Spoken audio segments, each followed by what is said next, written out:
ፐብሊክሊ ኑና ኢሬቻ ኢትዮጵያ ላይ መከበር የለበትም፣ የኦሮሞ የሆነውን ሁሉ ማየት አንፈልግም፣ እሱም ማየታችን የኢትዮጵያን ባህል ይበርዛል፣ የእኛም ባህል ይነካብናል ብላችሁ ፊት ለፊት ኑና ያኔ ውይይት ይጀምራል።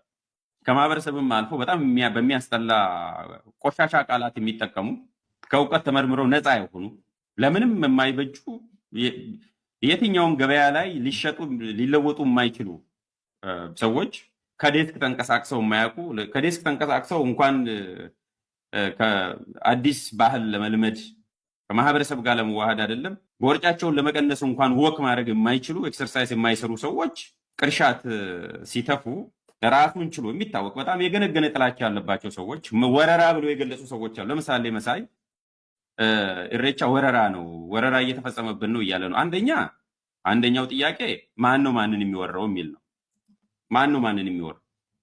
በገዛ ሀገሩ ፖለቲካም ቢሆን ራሱ ፖለቲካም ቢሰራበት ራሱ ፖለቲካ ነው ብለን እንውሰድ። ማን ነው ማንን የሚወራው? ሰው ራሱን ይወራል እንዴ? በገዛ ሀገሩ እንዴት አድርጎ ነው ወረራ የሚፈጽመው? ምንድን ነው ትርጉሙ ራሱ ወረራ ማለት? አንደኛ። ሁለተኛ ማንን ነው የሚወራው? ኢሬቻ በመከበሩ የተወረረ የተንቋሸሸ የመወረር ስሜት የተሰማው ማን ነው? እሱ ራሱ ወክሎ ከሆነ የትኛው ባህሉ የትኛው ስሜቱ ነው የተወረረበት? እሱና እሱ የሚወክላቸው ሰዎች። ለምሳሌ መሳይ ምንን የተወረረው? አንተ የትኛው አንተ የምታከብረው ባህል ኢሬቻ በመከበሩ ምን ነው ከአንተ የተቆረጠው?